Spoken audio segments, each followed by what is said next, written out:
Hey everybody, just going to take a quick break from the show to get you styled up with Stitch Fix. Shopping's hard. It's hard. With Stitch Fix, you get a stylist, though, who understands your style, your size, your budget, and they do all the shopping for you. Wow. This is excellent. Shopping, I'm telling you, shopping and figure out your style, it's overwhelming. Let somebody help you when it comes to getting dressed. We don't know what we're doing, so we let Stitch Fix help us out. A Stitch Fix stylist there. They know what works on us. We get the prices that make us look really good, and it feels good. You get some confidence boost walking around knowing that you're looking decent here. Oh, yeah. Yeah, we just give the stylist our sizes, style, budget preferences. We order boxes when we want, how we want, no subscription or any of that required. And they send called Just For Me pieces as well. Like, maybe you'd like this, and it's awesome. Outfit recommendations, styling tips. You keep what you love, you send back the rest. It's super easy.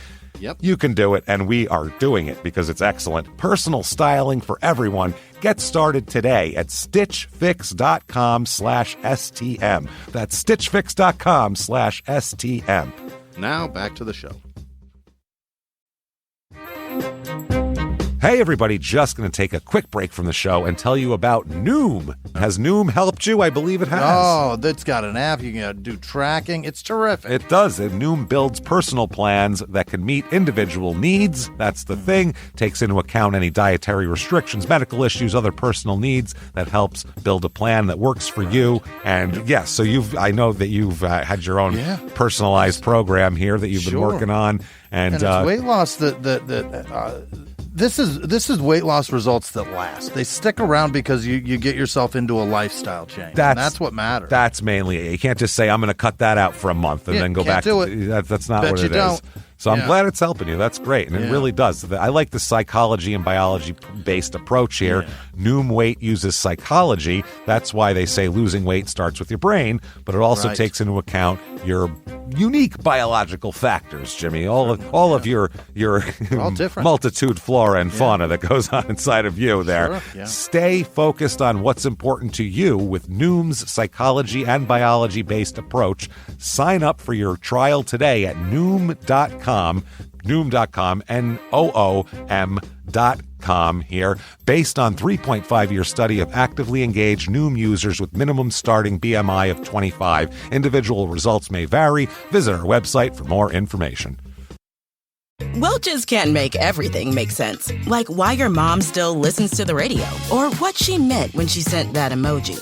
But a zero sugar drink that's still full of fruit flavor, we made that make sense. And strawberry, passion fruit, Concord grape, and more. You gotta sip it to get it. New Welch's Zero Sugar. Let's fruit stuff up.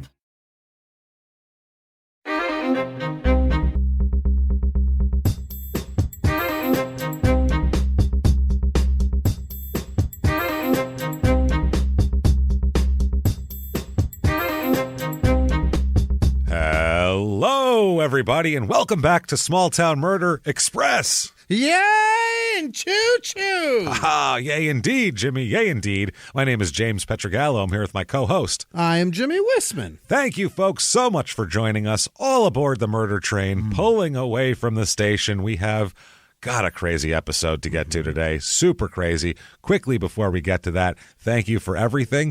Check out shutupandgivememurder.com. Get your tickets to the virtual live show October 27th. Spend Halloween with us. It'll be available for a week after that, so you can watch it whenever you want, as many times as you want. Yeah. Just like a live show, but right there in your living room. Shutupandgivememurder.com is where you do that. Also, patreon.com/crime and sports is where you get all the bonus episodes. You get everything. We've got a huge back catalog that you're going to get for $5 a month or more, whatever you want to put. It's a cup of coffee. Than a drink. That's it, and that is get you the whole back catalog and 2 new episodes every other week.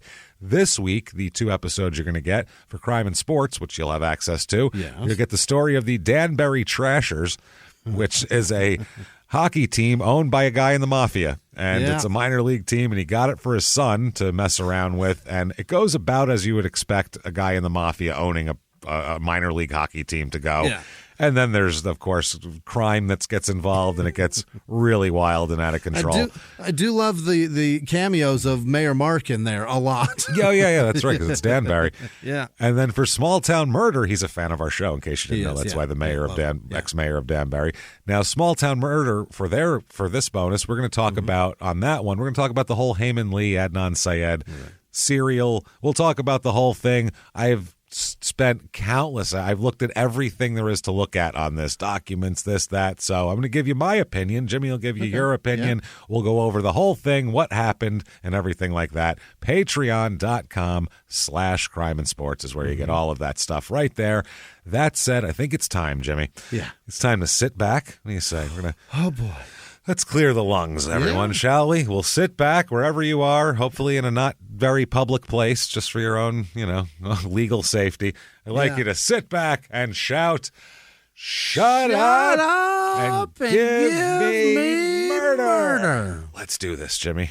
All right. Let's go on a trip, why don't we? Let's do it. Let's do it. We are going all the way to Nevada today, which it has been a long time since we've been in Nevada. Yeah. We're going to Lemmon Valley, Nevada. Where the fuck is that? Lemon with 2 M's, by the way. That's not how you spell it. Like Jack Lemmon, not like a lemon. This is it's northwestern Nevada. It's a suburb of Reno.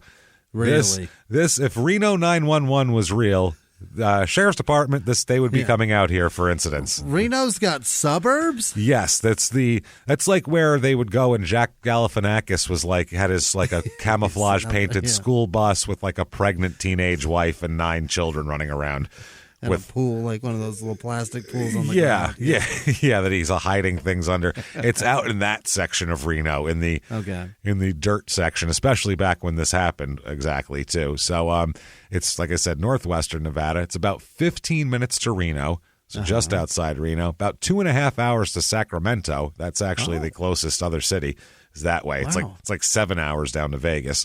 And then 2 hours to Imlay, Nevada, which was the last Nevada episode 216, March of 2021. It's been a while since we've been there. It's been a long while. That was a crazy episode one, too. That was a guy who was crazy and thought that there was triangles in the desert. I remember that guy. Of course. He was nuts. Population of this town, 5,362. Median income and home price are right at average. Median income's $54,000 a year for the household. Home price $293,000. So it's average in every respect here. Quick history here. This is basically known as one of the largest trailer areas there is. Really? Outside of Reno, Sun Valley, Panther Valley, all these valleys outside of Reno are all Lemmon Valley. They're all known for having massive trailer parks and massive amounts of trailers. Really? Because it was the way the sewage system was back in the day. You weren't allowed to build things into this. So it was a very odd rules that they had in this area caused everybody to have trailers here rather than... I'd like to know what the rules were. You can only have septic tanks, or you can only have one service. So they're fuck it, we'll put 700 people on the service. It was a really boring thing about septic systems and shit. So I was we don't have time for that. But it's what it was. It was something to do with septic systems is where they needed trailers. So reviews of this town very quickly. 5 stars. Here's one. 5 stars. Quote, there is very little crime in this area. Maybe criminals don't want to travel that far to inflict crime. So it's more about you than the criminals. They're just the criminals too far are just out lazy there. Around here. Yeah, But the visibility of police is always present. A motorist can barely speed down Lemon Drive without being pulled over. 5 years ago... Well, don't fucking speed, don't idiot. speed on the main road, probably, then. Every town has the roads you can't speed on. Lemmon Valley, and the main drag is probably Lemon. Don't speed there. 5 years ago, we had a miscreant break into cars and steal some things. A miscreant? We've never had that word in a review before. But that was the only thing that's happened. Well, except if a person leaves their bike outside. For some people, for some reason, people like to steal bikes, but that's about it. Yeah, people steal everything. Yeah, that's everywhere. If you leave a bike unlocked outside. The prevalence of crimes is very little, and the visibility of police is very concentrated on the main street. That's why you shouldn't speed there, dummy. In the neighborhood, people speed up to 40 miles an hour, and I wish the cops caught them more for that, but I know the police are busy too. My only concern would be to catch speeders in the neighborhood because kids are walking to school, and some of them are in first grade. Don't want to see them get run over. That's their whole review of the town. It's just about speeding and speed enforcement. Yeah. Some of them are in second grade, too. Is it a nice town, or what are we talking about? I heard nothing.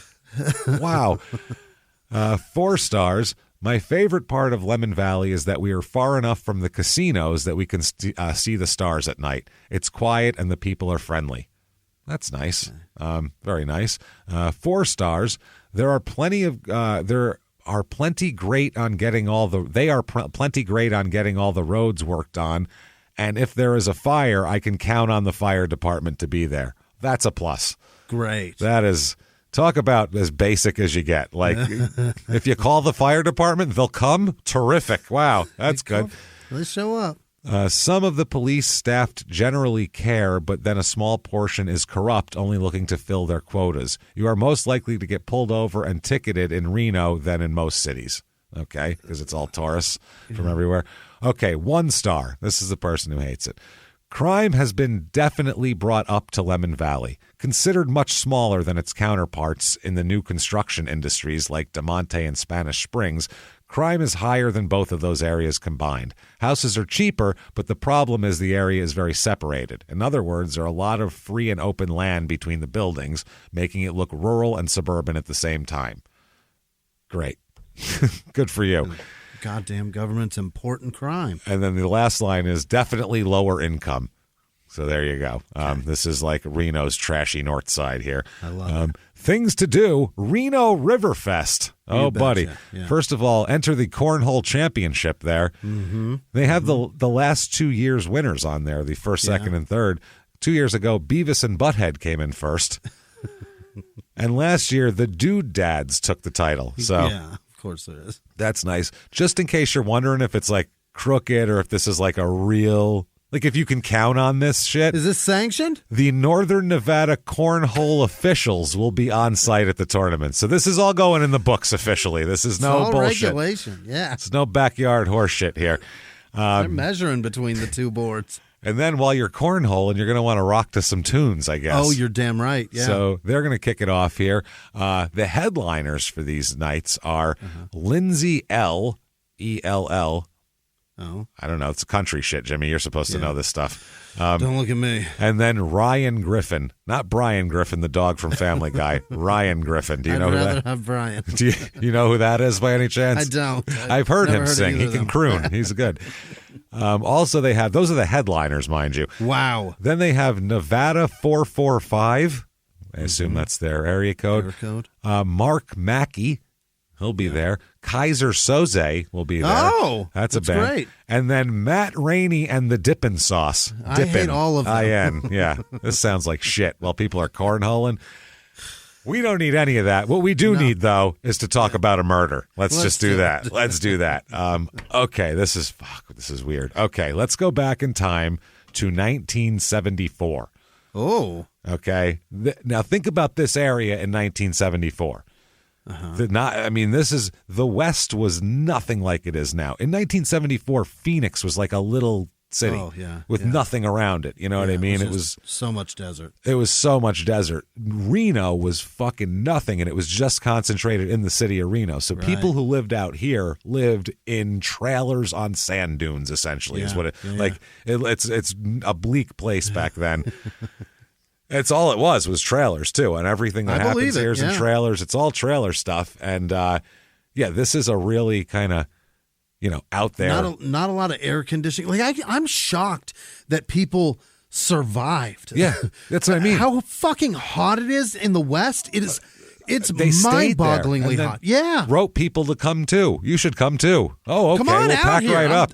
Writing this through the blisters on my lips. Guy gets out there. He's like, he's doing his shirt, and he's like, gee, One thing you forgot, you mentioned the jobs. You mentioned that was nice. You mentioned the landscapes. And one thing you failed to mention, the fucking searing hellfire heat that this place generates. What the fuck are we doing here? I blinked and I could feel how hot my eyelids are on the bottom eyelids. We're all wearing black suits. What are we doing?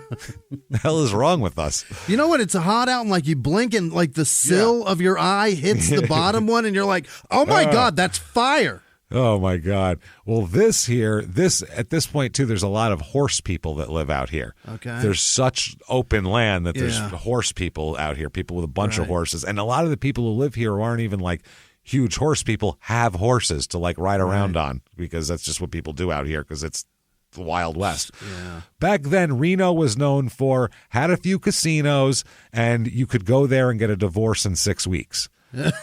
You could. That was the thing. In like the 1960s, it took forever to get a divorce. If you went to Reno and established residency for 6 weeks, you could get a right now divorce there. So people would move there for 6 weeks and then leave. Married in Vegas, divorced in Reno. That's it. That's how it works. Got a full system that shoots you out to Idaho and you're gone. So let's talk about a gentleman here. In 1974, he's 34 years old. Yeah. He is born in 1940. Edward Nevin Crockett. Nevin is Nevon. Crockett with 2 T's. So Eddie Crockett here. Now, Eddie's a construction worker. Nice going here. He's a construction worker out there. They live out in Lemmon Valley. He got married in July of 1973. He marries a woman named Chiqualata. Chiqualata is her name. She sounds hot as fuck. Chiquulata. Chiqualata. You betcha. I love her. Chiqualata Ann is her name. Chiqualata Ann Harrington at the time. She becomes Chiqualata Ann Crockett. Okay. What the fuck? Where did they get Chiqualata? Chiqualata Ann. It's not. I don't know. Harrington. Harrington might have been her former married name, though. Okay. I don't know what her maiden name is here. Now, all of them live, these two get married. They live in a trailer park, or a trailer park, a trailer home in Lemmon Valley. Nowadays, this is a much more built-up area. But back then, there was nothing out here. It was just them in a fucking trailer. Just a random trailer out in the middle of the desert. Like I looked up the address, and I'm like, oh, there's like stuff around there now. Like it's nothing like they described this right around their trailer back then. So now Chiqualita here, she has Chiqualata. Chiqualita sounds better for some reason. Chiqualata has brought her. That's when you put tomato juice in your margarita. Well, chickpeas and tomato juice. It's like a hummus tomato juice. You call it a Chiqualata. That's what it is. Gross. You just pour your thick hummus into your tomato juice. You got to whip it up real good, otherwise really chew your drink. It doesn't really dissolve so much, but it's pretty good. It's nutritious. Now, Chiqualata has with her also her 6 children. Oh, my God. 6 children. There's a little girl, 4 little boys, and a 15-and-a-half-year-old daughter. That's who she has. In a trailer. So we're talking 8 people in a trailer. Okay. Cramped. And they have like horses and shit too. Like it's weird. They own horses and all this stuff. The daughter's name, the 15-year-old's name, is Blythe Harrington, which sounds like the bad guy in an 80s movie.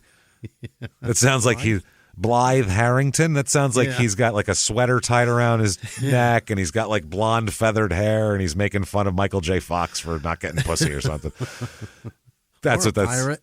Anything Blythe Harrington sounds like a swashbuckler. Pirate Blythe Harrington. It does, or like even an English author, Blythe Harrington. He wrote that whole series of books on Jack the Ripper. Remember him?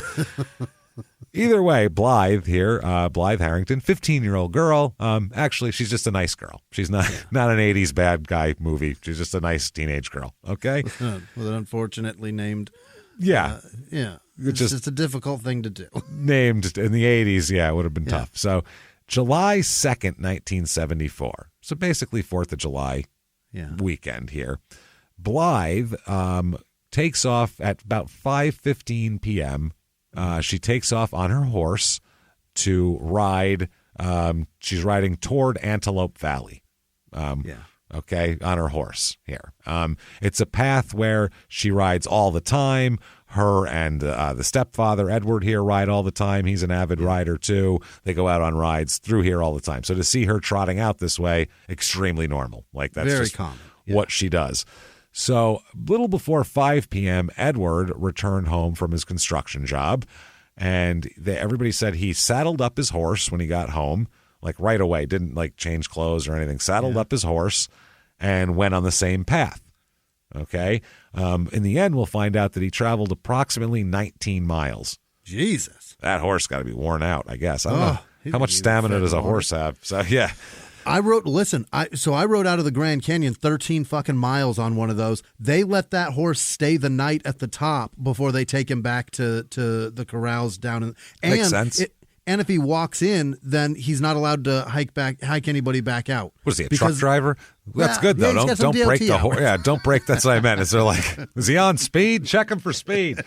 No, they shouldn't fucking torment these horses. That's what 19 miles is a long fucking ride. That's long. So anyway, they're doing this now. Sometime between 11 and 11:30 p.m., they realize that where's Blythe? She's not home. Yeah. And so Chickalata and Edward are sitting there going, well, where the fuck is Blythe? Kids are bouncing off the walls of a trailer. You just hear sounds of tin all the time, things hitting tin. So about between 11 and 11:30, he ends up, because some time goes by, and we'll find out what he did in the meantime and what Chickalata did. But Edward calls the Washoe County Sheriff's Department to report what he found up on Antelope Mountain. Oh, no. He went up on Antelope Mountain, and he said he found his stepdaughter's nude body up there. Oh, no. Yeah. He went up there. He said him and Chickalata found her. They found her. They said it was in a remote area near a little-used dirt road that you wouldn't know is there unless you were a local, basically. Yeah. So one of the horses, the horse she rode out on, was found tied to a tree nearby. Just standing there, fine, alive and healthy, in better shape than poor Blythe. You know what I mean? Poor Blythe is dead here. So Crockett said after a while he searched for her on horseback and couldn't find her on horseback, so he returned later with his truck because the horse got tired or whatever, so he had to come back with the truck. And he said once he went around with the truck, him and his wife were looking for the girl, and that's when they found this area up here, and they found her up there.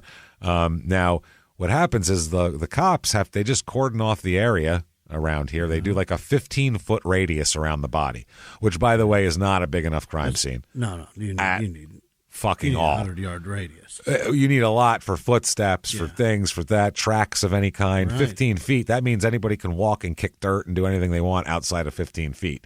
Yeah. If someone is shot, a shell casing could be way more than 15 feet. Oh, you know God, what I mean? yeah. Like you gotta fucking really have a bigger crime scene than that. But it's 1974 in the middle of the desert somewhere, so they're just like, that should be good, right? All right, just keep the wolves away from her. Somebody rips a shoe off her and throws it. They'll throw it further than 15 feet. Absolutely, but they go, that should be good. Well, they just do that, and they wait for daylight to arrive. They don't have any lights or anything they could bring out here for a dead teenage girl. Fire up the 1K and let's get out there. Nope. Leave her on the ground? They left her on the ground. Jesus. And stood there over a nude, dead teenage girl on the ground for... waiting for sunup. For what, 5-6 hours? At that July, so 5 hours, July, and it's 5 a.m. The sun comes up in the summer in the West. Yeah. So hot. That's disgusting. That is just gross. And it's even hot at night.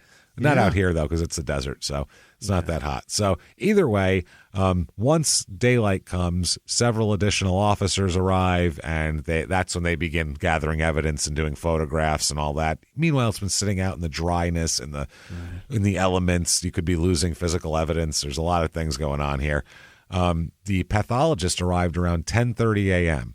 So can't be bothered at 7 a.m. Body's been there maybe 12 hours at this point. Right. We don't know because it was found at about 11.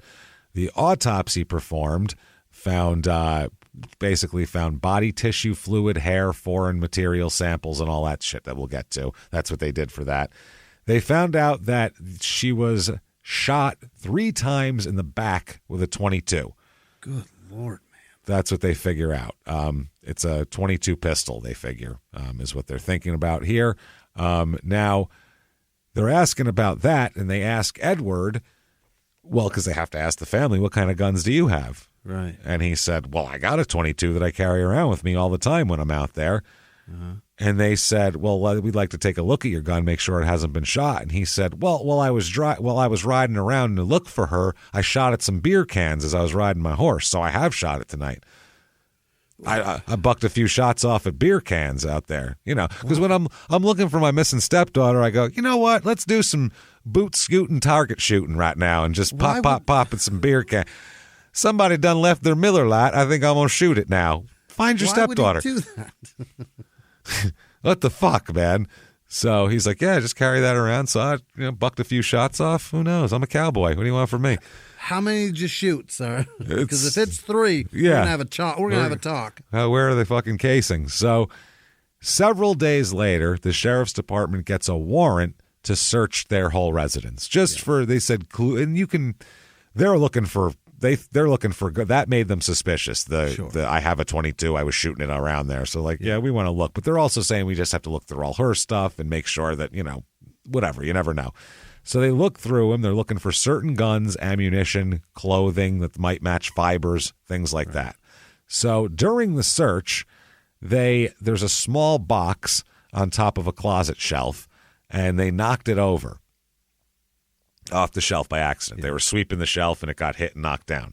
Uh-huh.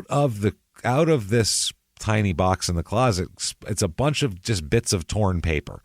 Like if you tore up a note in little pieces and then put it in a little box for later, okay? Torn pieces. Edward says, you don't even bother picking them up. I don't care. Was it scraps of paper? He goes, I'll vacuum it later, so don't even worry about picking them up, because they started picking them up. He goes, don't worry about it. One of the cops, as he's picking up the scraps of paper, sees just where, and it's a little scrap of paper, but they see the sole word written on this scrap of paper is the word love. Uh-oh. And it looks like it's written in like a younger female's handwriting. Uh-huh.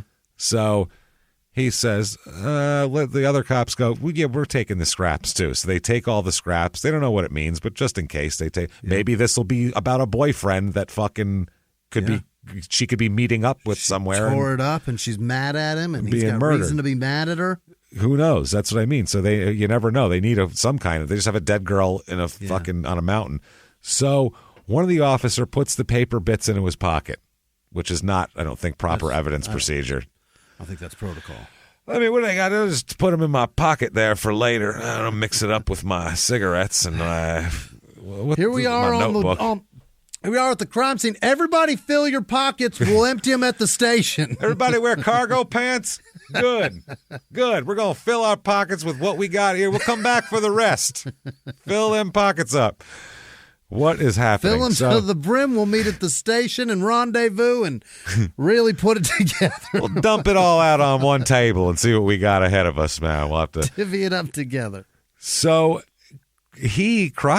Edward says when he walks in there to just check on what's going on, he said, what happened to all those scraps that were on the floor? They said you didn't have to pick them up. And they said, well, we're taking them with us. Yeah. And he said, no, you're not.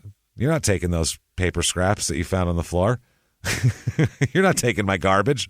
Yeah, we are. And they're like, well, no, they have a warrant specifically to look for guns and shit, and this got knocked out of a smaller container that couldn't fit the things they're looking for. When you're looking for large items, that's why police will try to be vague as they can be when they get a search warrant, because that way they can find other shit. But when it's something like this that's not what they were looking for and not in plain sight because they had to knock the box off to get it to open, now you're in another area.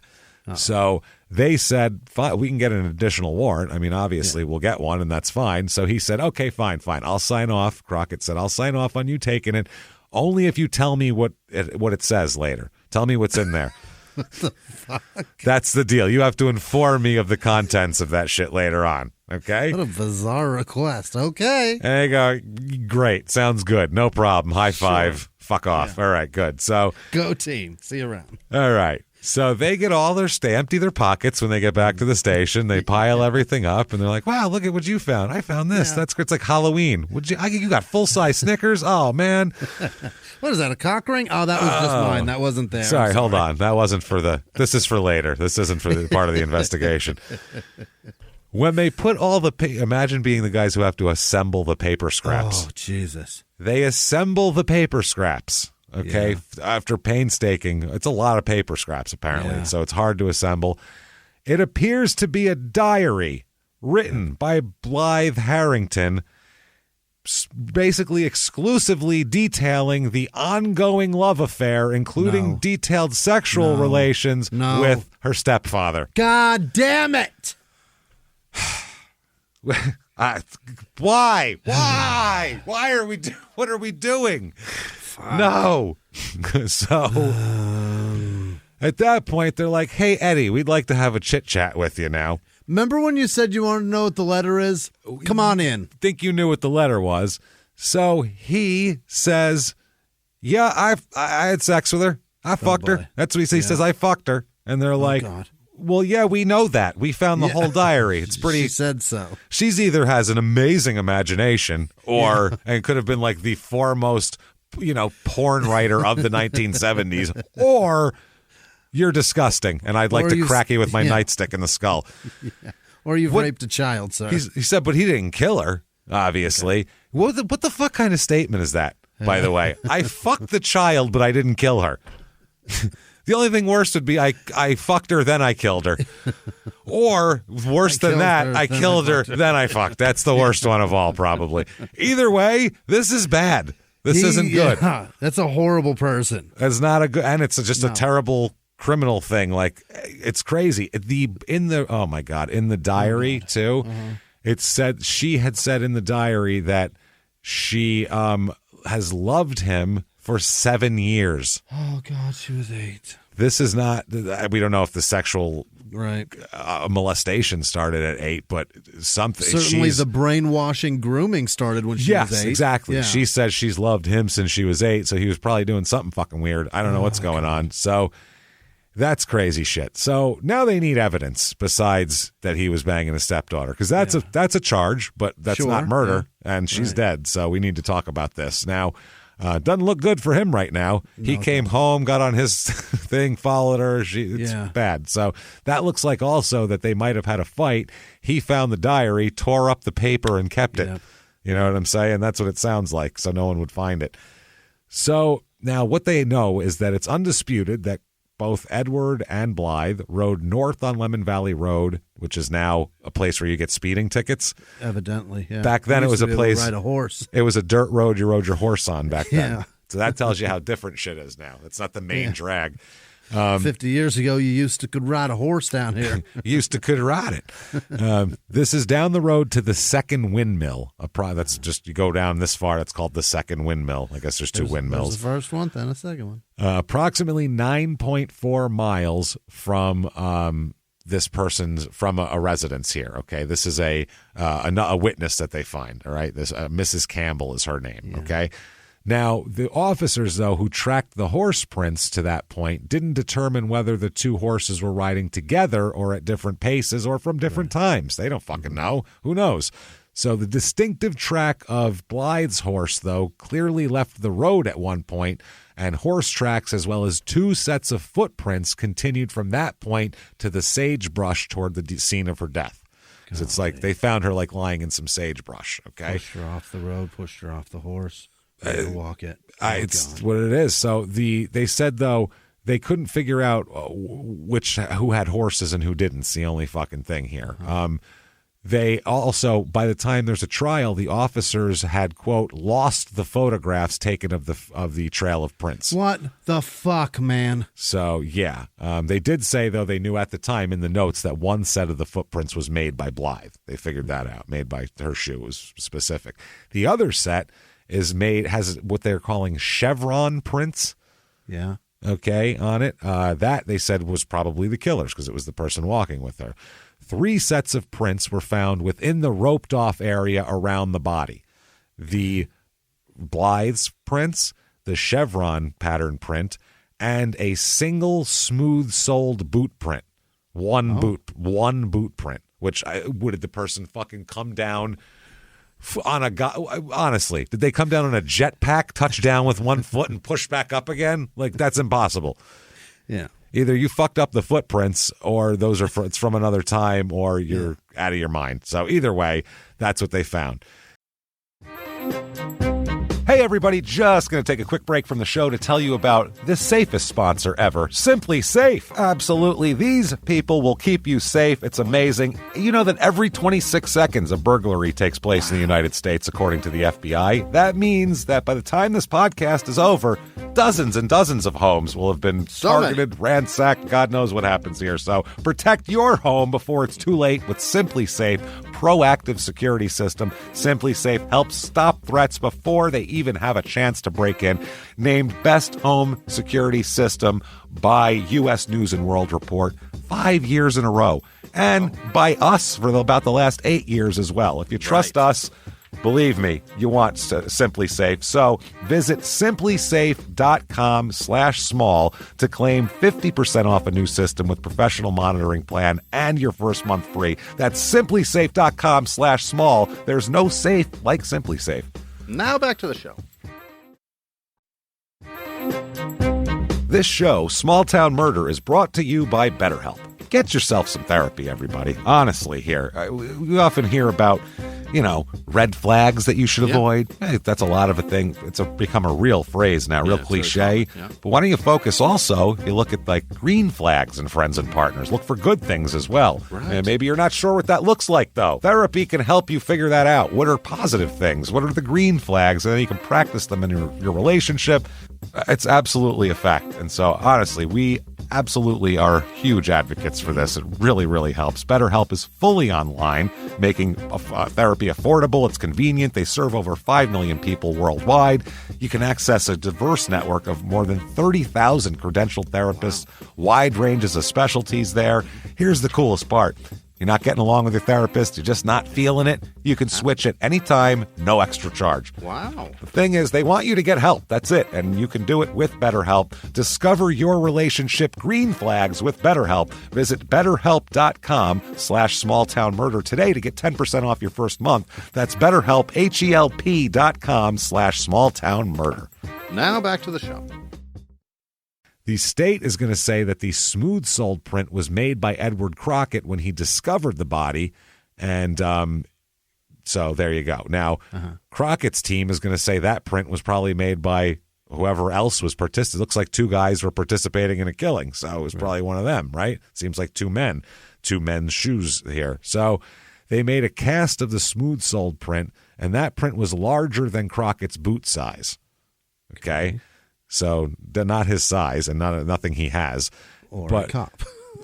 Or maybe a cop. But they also contended that the problems with the casting process or even the killer wearing an extra pair of socks might explain the disparity. They said maybe he got bigger boots and just wore more socks, which is, you're really stretching that. You're like, so no prints from the trail made by Crockett when he found the body had been preserved for comparison, because they wrecked all that shit and they went, crime scenes 15 feet, no more. Listen, we got an limited amount of that yellow tape. Now, I'm just going to say it. We don't have hundreds of feet to be running it all everywhere. Pick the tightest crime scene you can, and I'll just run a little circle around it with this shit. What the fuck? Circumference, please. That's all there is to it. Another area of dispute and confusion here is the sorrel-colored hairs discovered on the tree to which the officers found the Blythe's darker horse tied. So there was different horsehair there. The defense will say that the sorrel hairs, and that's Crockett's horse is a sorrel, by the way, came from the saddle blanket on Blythe's horse. And the blanket contained a bunch of sorrel hairs because the horses interact and mingle with each other all the time. So, the saddle probably is intermingled between other different horses, right? There you go. That's exactly what it is, and that's at least the blanket, especially. Mm-hmm. So, as to where on the tree the hairs were discovered, the side on which the victim's horse stood or the other side, they didn't know, because they don't have pictures. They lost these pictures. So they don't know whether the hairs were on the other side of the horse or on the side of the horse where they were on. Okay. So could this have been a horse that was tied up on the other side? What's going on? So it's a fucking mess. Experts will testify later that the murder weapon was a .22 Marlin rifle.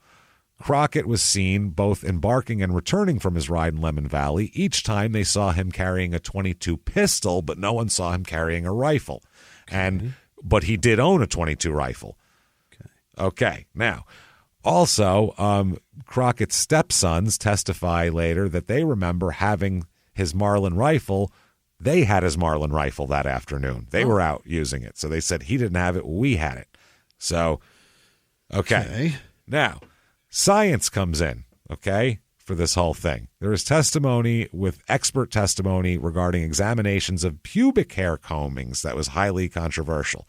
I just said that way too excited. Pubic hair. Yeah. That was a lot. It was the most excitedly anyone's ever been about that. The Washoe County Sheriff's criminologist found no foreign hairs there, okay? Mm-hmm.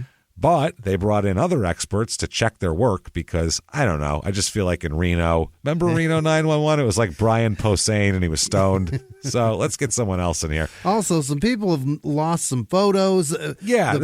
People have evidence in pockets. Yes. Let's just have somebody else, please. And they don't handle a ton of murders. But you know who does handle a ton of murders? Vegas? The Oakland Police Department does. Yeah, they do. So they brought in an expert from the Oakland Forensics Unit, okay? Yeah, Oakland, Nevada. Yes, obviously. Yeah. It's Oakland, Florida, that is. He discovered, or she discovered, I'm not sure, a hair foreign to both Blythe and Crockett in her pubic hair. Oh. Blythe's pubic hair. So... an expert from the California Department of Justice found 2 more foreign hairs that didn't match either of them. Oh, my God. So we have a grand total of 3 hairs being found by 3 experts. They find an average of 1 hair apiece. It's incredible luck. So the state says these foreign hairs were not definitively established to be pubic hairs. They just say body hairs, and they speculated they might have been the result of contamination occurring during the initial examination by the criminologist. Now, that's the other thing. Sometimes, and this happens a lot, you'll get fibers and hairs on bodies later on, especially back then when there was less rigorous. Now they keep physical evidence way better than they used to. But sometimes you will get hairs and things in the bags that they can't get out that will stick in there. Static, electricity, things like that. So they can't get. So sometimes you don't get all the hair and something. So that'll be on there. So they're saying that must be what it is. Okay. They say the processing of the other evidence concerning recent sexual relations was even worse. Microscopic examination of a sample of the vaginal swab from Blythe's body revealed the presence of sperm. Uh-oh. Okay.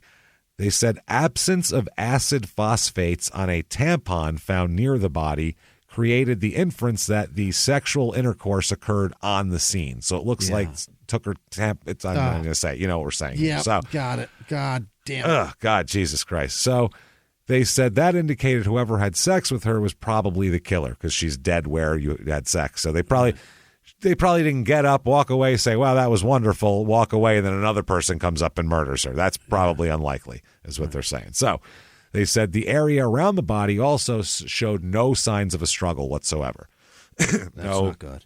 That's interesting. Now, they confirm that the Oakland Forensic Unit did identify the one hair as a pubic hair, but then the California one defined it as a body hair, not specifically that it could be a pubic hair, but maybe not. This is also from the court document here. Quote, credibility of the Washoe County Sheriff criminologist was severely impeached. His method of handling the evidence in this case was said by the prosecutor himself to be the worst he'd ever seen. You know who the prosecutor is, by the way? No, who? Mills Lane. Is that right? Yeah, the boxing referee, if you've ever seen the tiny, bald, respected talks people like this. On earth. Yeah. Judge Mills Lane, he had a fucking show. He had that show because he was the Washoe County prosecutor back then. Yeah. So he was like the top prosecutor. The most respected people ever. He's fantastic. They say also, with respect to the pubic hair combings in particular, the criminologist testified there were 3 totally disparate estimates of the number of hairs originally contained in the sample. This is a fucking mess, is what this is. It sure is. This is a bunch of dipshits didn't know how to process a fucking crime scene, is what it sounds like. They decide to arrest him. Uh-huh. Okay. So they do this. This is after a 6-week investigation. He's indicted, and he said, I'll give myself up if you indict me. He goes, I'm not going to come in unless you indict me, because that's when you can arrest me. So they indict him, and then he voluntarily comes to the sheriff's office, and he's jailed in lieu of $75,000 bail. Okay. Now, the next day, though, his bail is lowered. It's been $75,000. They lower it to $10,000. That is really low. Yeah. He says so he can help his defense and all that sort of shit. So it's reduced to $10,000, which is fucking interesting. So there he is. They said he came in on his own. He surrendered voluntarily. Yeah. He's not a flight risk, they're saying. And this is a thing that people don't understand about bail is whether you think this is right or wrong. The reason why there's bail in the law is to make sure you come back to court. Right. Yeah. And the reason why criminals, no matter how bad their crime, sometimes get bail is because they have a history of showing up in court. Mm-hmm. So you'll get mob guys who've killed shitloads of people and done all this terrible shit, racketeering. They'll keep getting bail because they always come to court. Right. So that's what it is. There's a presumption of innocence. So it's should be able to get out. People look at bail like it's like a pre-punishment punishment. Like you need to raise that because we're scared you did the crime, but that would then you're not proven innocent. So that's not a presumption of innocence. That's a presumption of guilt. So in order to have the presumption of innocence that's in the Constitution, you have to have that. So that's legally why that is anyway. So her, by the way, all the 5 other kids who are still alive, they all get taken away by the father. Yeah. The father immediately goes to court once they hear that Edward Crockett admitted fucking molesting his daughter. Right. And says, give me those fucking kids back here. Yeah. And they have a court custody battle, and he gets the rest. He gets to have the kids all back. Sure. By the way, the Crockett's they're still together while he's out on bail. Unbelievable. He's literally under indictment for killing her daughter, and he's admitted to definitely raping her daughter, and she's like, that's fine, take all my kids away, I'm staying with him. She traded 6 kids for him. Holy balls. So that's fucking insane. They moved to a different place here in Sparks, Nevada for a minute here. Over there to the Sparks, attorney huh? over to Sparks. An attorney, Joseph K. Jr., whose wife is one of the 3 administrators for a reward fund for information leading to the conviction, says that he does not represent Crockett because people said he represented Crockett for some reason. So he's like, I'd like everyone to know, not me. So anyway, they make statements. They get statements from everybody. All the kids say, 2 of the boys say they had the Marlin rifle that day, so he couldn't have had it. Other kids said they saw the rifle in the house that day, so he couldn't have had it. So we don't know which is which. So while awaiting trial in September of 1974, they get robbed. They get burglarized. Oh, no. The Crockett's here. Vivian Rubin, who's assisting, she's one of the defense attorneys, said the burglary was committed at her residence where Crockett and his wife they're living at their attorney's house. That's where they're living. She can't work now. Where's he going to go? Who's going to hire this guy? She said that someone forced in the front door of her house and took $25 to $30 of hers in rolled pennies. That's a lot of pennies. And they took $80 in change that the Crockett's had. Okay. How much? What do they just have, a change table? Everybody put your change here, and there's 2 separate jugs. That's a lot of change. They have a lot of change in this house, man. So the trial gets delayed and delayed and delayed because one of his attorneys has another trial for some bank robber who stole $1 million from a bank. So they got to do that first. So the trial doesn't come till a couple of high-profile cases with this guy. It's crazy, right? Yeah. 1976 is when all this starts coming around finally, the trial. They have motions to suppress evidence, obviously, filed here. They seek to bar the box and the scraps of paper in the diary, number 1. Yeah, because that's damning to the case. Without that, there is no case, essentially. Right. Without that, he found his stepdaughter, and they go, well, he must have killed her. Case closed. There's no proof or no motive or no anything. He says the box was illegally seized by the sheriffs after they went through the trailer. Other evidence, though, they want suppressed includes statements made by Crockett. Like, yes, I molested my stepdaughter. They'd like to get that. That part's no good for me. We'd like to winnow that out of the presentation here.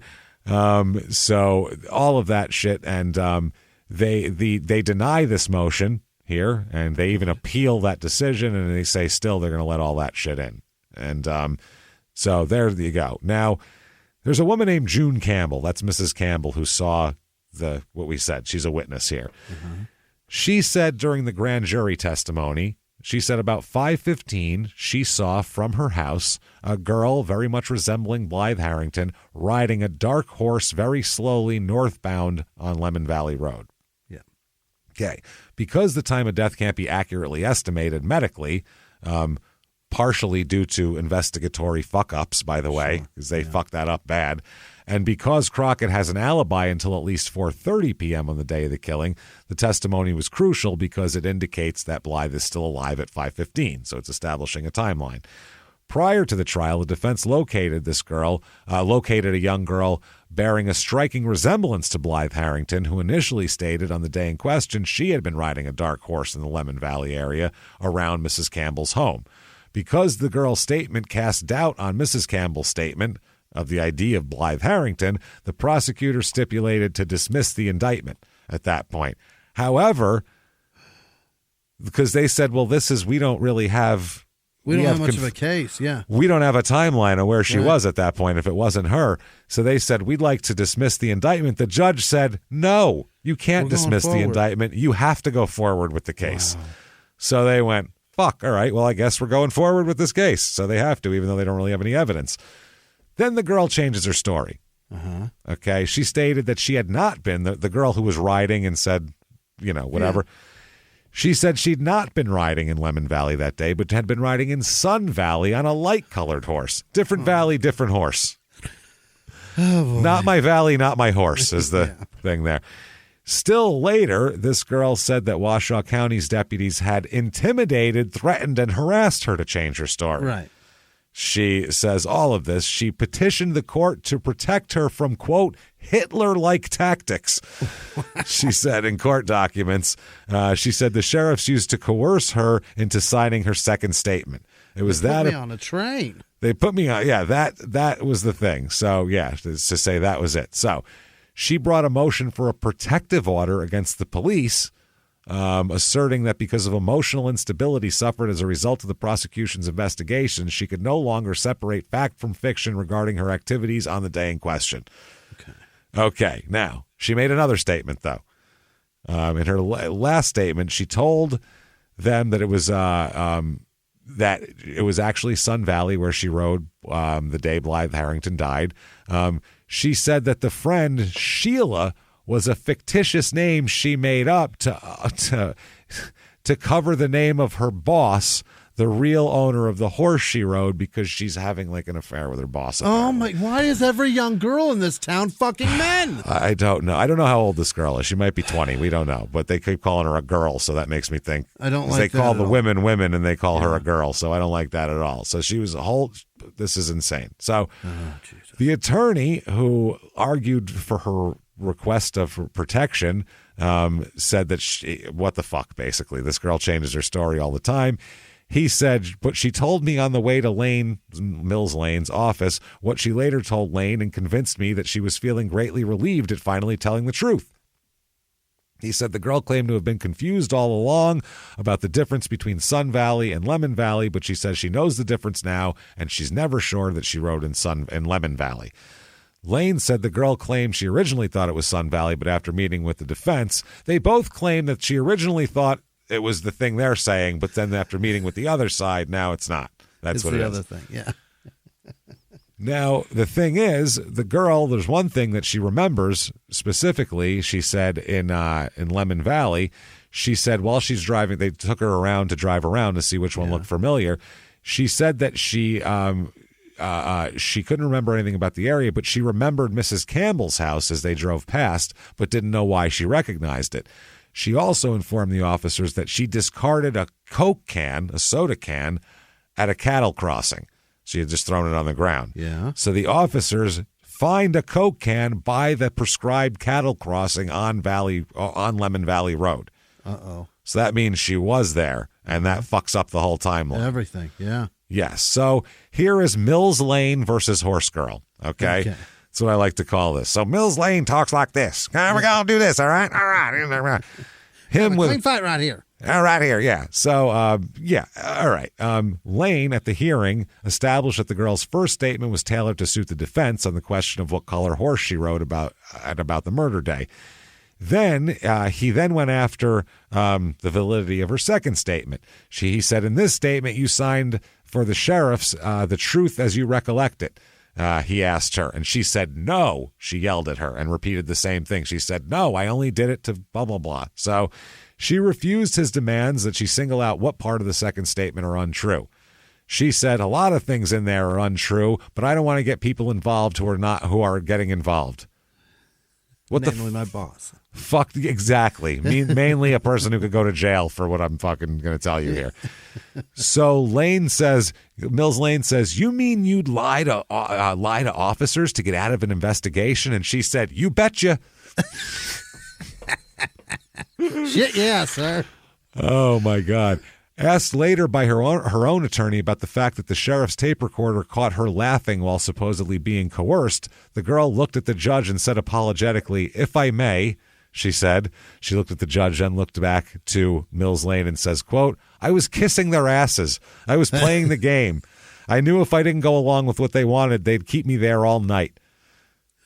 Yeah, I just want to watch WrestleMania. Yeah. She repeated under oath that her earlier claim that one detective, Sergeant Dan Coppa, her former junior high school government teacher, by the way, that's how small this town is, said twice, baby, you had to go and open your big mouth.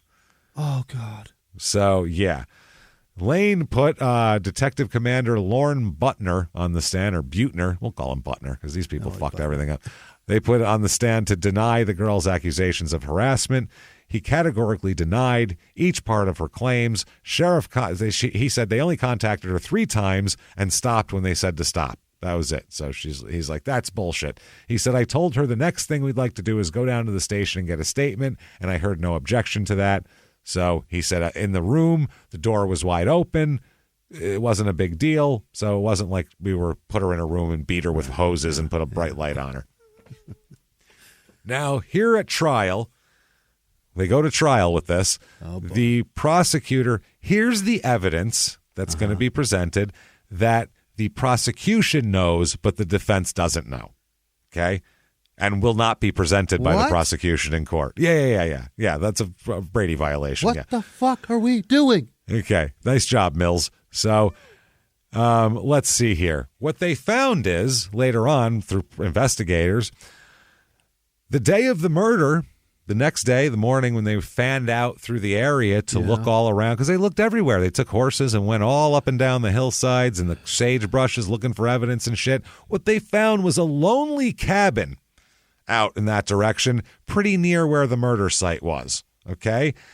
At that cabin, sheriff's deputies found 2 men who had been there for a few days at this location right by the murder. This cabin, the walls of the cabin were marked with crude drawings, one of which, a large drawing on the wall, was of a naked girl with gunshot wounds in the same area as Blythe Harrington's body had gunshot wounds on it. A cave painting their fucking cabin? Yep. In addition to that, they found a target area made out of electrical tape in the form of a female form with like tits and curves and shit. Yeah. Yes, they found that there. Oh my God. Now, this was at the back slope of Granite Peak, about 4 miles north of where the body was found. This, the thing is, they also found that the sheriffs found the 2 men driving a Mustang at the cabins. I don't know if they mean a car or a fucking horse at this point. That's the great. I don't know if they mean an actual Mustang or a Ford. 2 men on a Mustang. I don't know. I was there at the time of the murder, and anyway, the prosecutors have known about the cabin, but say there's no way to be sure the person who drew the figure also put the shots into the coincidental areas. You don't know if someone came and did that. The existence of the cabin became known when the owners called the media to say that sheriffs had been out there tearing the fucking cabins down a week after they talked to a witness and found the cabin with the guys in it. The sheriffs came out and tore the cabins down. What the fuck is happening here? Yes, they said the human target mentioned by this could have obviously been exculpatory evidence. It's fucking ridiculous is what it is. That's crazy. Oh, my God. They said that Mills Lane said, well, I mean, it wasn't right next to the body. That's later his excuse. It was close by, yeah. A report by the defense expert later on finds a ballistics test conducted by Washoe County Sheriff's investigators, so this is discoverable evidence that you're supposed to give, cannot be viewed as indicating Crockett's rifle killed the girl. His fucking ballistics on his rifle came up that it's not his rifle that killed the girl. Testimony by this same expert that the footprints, which accompanied the girl's path from Antelope Valley to the scene of her death, also cannot be Crockett's. Sources say the defense expert will contradict sheriff reports claiming that the sole pattern wears indicate that it was his footprint. Now, what of these shoes? Evidence of distinctly Nevada shoe factory footprints. Apparently they make a certain kind of construction shoe, like a boot type of thing. Yeah. Nevada shoe factory footprints accompanied Blythe Harrington's footprints. You see these, we know where the shoes came from. Very specific, okay? From the Antelope Valley Road to her death scene 200 yards into the sagebrush. They said that the Nevada Shoe Company or Nevada Shoe Factory reports no record of ever having done business with Edward Crockett. He's never bought anything with them. Never bought anything with them, and he didn't have any of them in his house. Testimony from state's witnesses who saw Crockett ride in and out of Lemmon Valley on the day of the murder also said they saw no rifle. They also suppressed. They didn't call those people. All the people who said he had no rifle. The prosecutor also, because they knew all this, didn't want to take the case to trial, and the judge said, you have to. You're doing it. God. So the diary is admitted as evidence of his motive to kill his stepdaughter. The trial continues, because think of the evidence, we're finding this out now. That's not when the defense found it out. Defense doesn't find it out till after the trial, all of this shit. Okay, that's all the shit that's missing from the trial. So they said that also they want to get the diary out because it's inadmissible hearsay. It denies Crockett's constitutional right to confront witnesses against him. Right. From the dead is an exception they make, though, because it's not like she's like hiding in a motel room somewhere. Right. Inadmissible as uncorroborated accusations of uncharged and unproven criminal conduct, even though he admitted to it, statutory rape, and inadmissible because its prejudicial impact would greatly outweigh its probative value. So, June Campbell comes out, the one who saw the girls riding from her house. She testified she observed a girl resembling Blythe Harrington riding a dark-colored horse slowly, like we said, okay? However, of course, later on, she also testified that approximately 30 minutes later, she observed a man resembling Crockett riding the easement road behind her residence much faster in the same direction. There, of course, they don't get the girl who said I had my friend out there and all that. She does. They don't call her to testify, and the defense doesn't know she exists. So, during the trial. This is the worst. The defense discovered that unreported blood grouping tests had been performed by the sheriff's criminologist lab assistant. Yeah. This is before CSI, forensic files. This is before your average everyday person who might be on a jury knows dick about any of this investigation. They know that you sit a guy down, you put a bright light on him, and you yell at him till he admits it. That's it. Where were you on the night of? Right. That's it. Nowhere. You're going down. So they wow, okay. The assistant admitted she had tested the vaginal swab taken from the body of Blythe, but had not reported the results because she considered them to be, quote, strange. Or, not what she thought was going to happen. Not the ones I wanted. The results showing a positive reaction for both A and B type secretions were hardly inexplicable here, though they're not. They are. A true B secretion would simply eliminate Crockett as her lone killer, since the his blood type is ARH positive and the victim is also A. So if there's a fucking B, there's somebody else. And if there's an A and B, it might have been two people. Right. The lab assistant indicated she thought perhaps it was a false B reaction caused by bacterial action. Oh, for fuck's sake.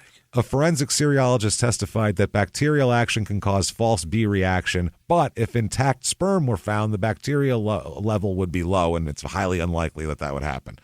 He also testified that a sperm slide could be examined for the amount of bacteria present and could easily be preserved.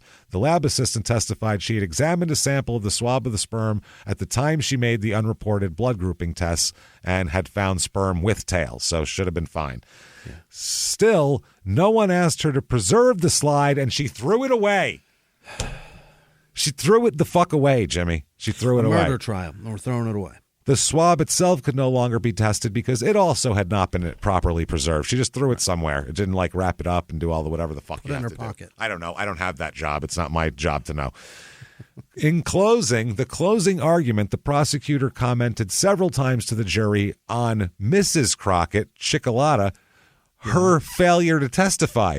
They're not allowed to pick on if he doesn't testify. You're not allowed to make comments about someone pleading the fifth on that if they're in their own trial. You are, though, however, apparently allowed to say she didn't testify, which means, what do you think that means? She thinks he did it.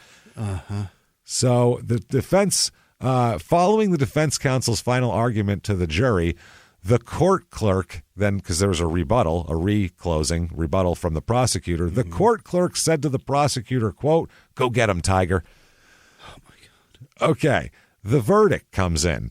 God, this is so ugly. Okay. Several hours of deliberation here. It's around midnight, and the verdict comes in that they cannot reach a verdict.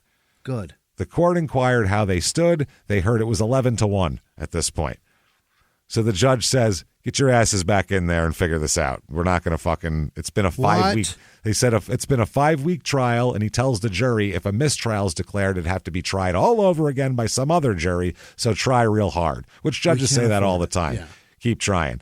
So shortly after they began deliberating again, in like no time, they came back with a verdict. Done. Oh, boy. So they come in, and they find him guilty of murder in the second degree. It's a compromise they made. Okay. Yeah. We're not positive, so we'll do that. Yes, so he is sentenced to, you, sir, may fuck off, life in prison. Yeah. Here.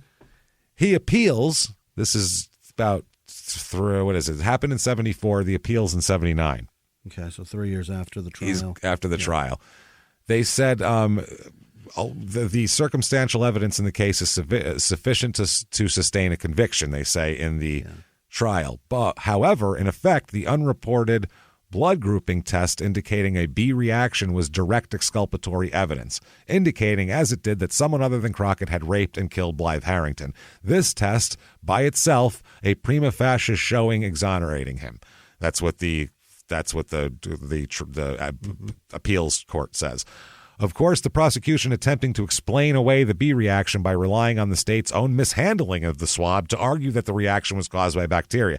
Hey, we fucked it up, so clearly it was bacteria. Clearly it was bacteria. You think we keep shit clean back here? Hell no. It's a fucking look. It's a mess back here. I got so much bacteria in here. I got like a chicken Parmesan sandwich from 3 days ago sitting there. That's got to have some bacteria on it. It was near that. I just sneezed on several slides. Oh, it was a lot.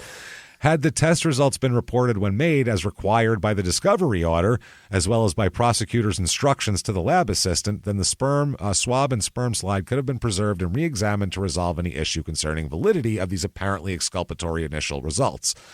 Unfortunately, the scientific verification is forever foreclosed because the government admittedly did not properly preserve the swab.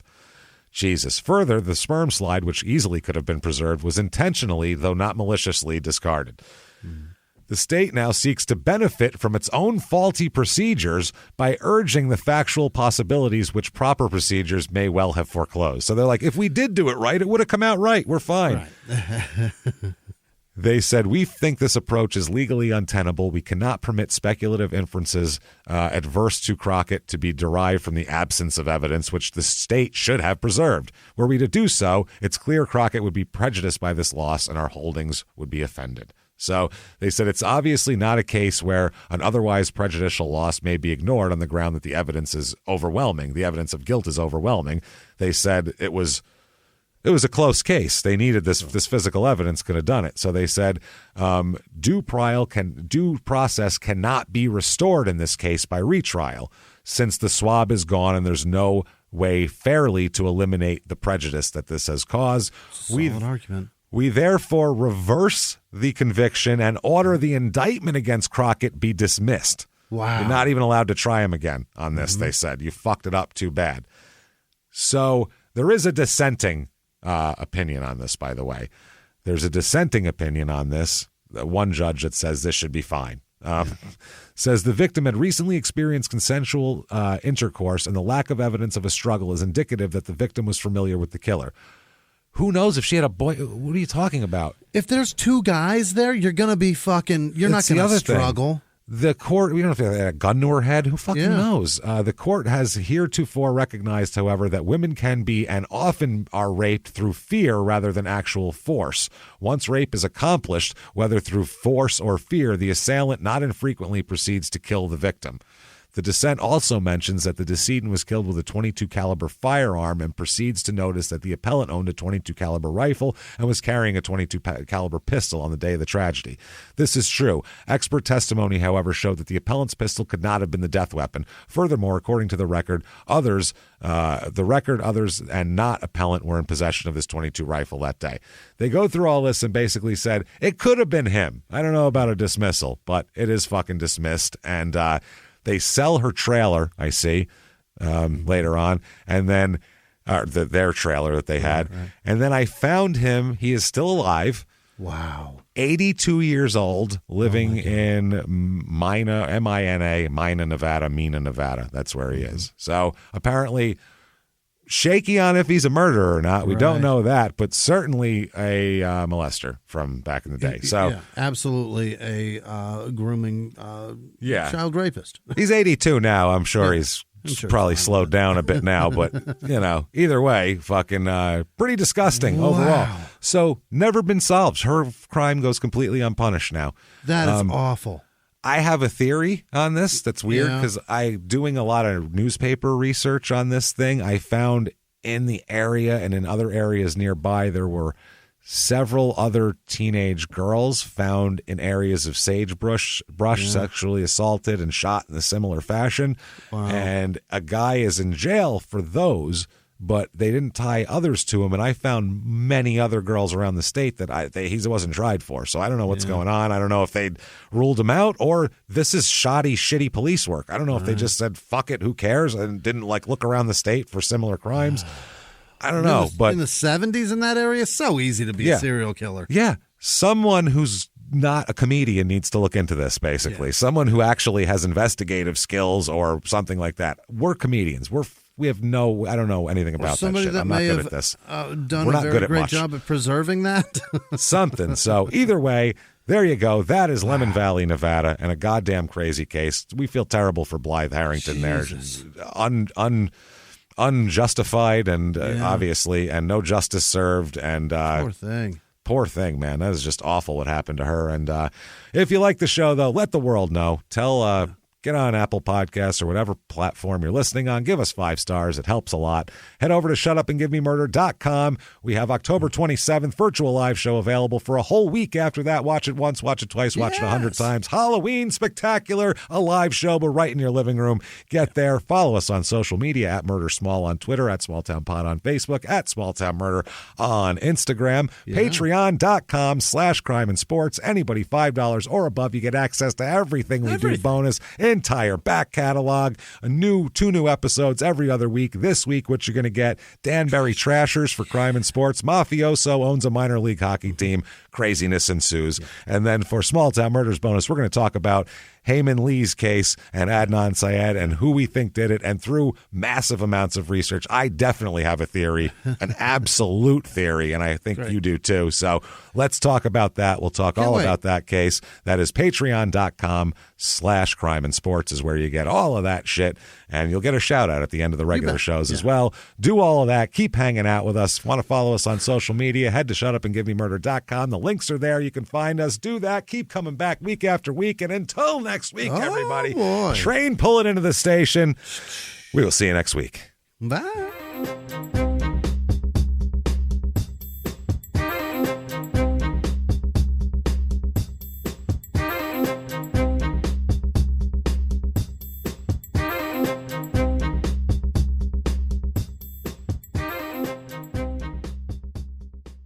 If you like Small Town Murder, you can listen early and ad-free now by joining Wondery Plus in the Wondery app or on Apple Podcasts. Prime members can listen early and ad-free on Amazon Music. Before you go, tell us about yourself by filling out a short survey at Wondery.com/survey.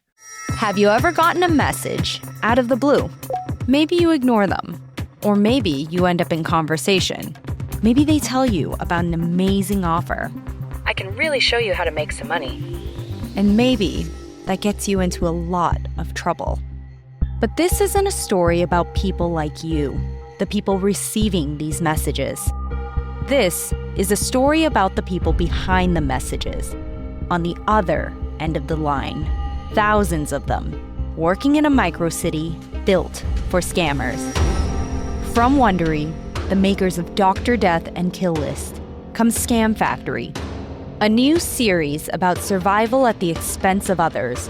Follow Scam Factory on the Wondery app or wherever you get your podcasts. You can listen to Scam Factory early and ad-free right now by joining Wondery Plus in the Wondery app or on Apple Podcasts.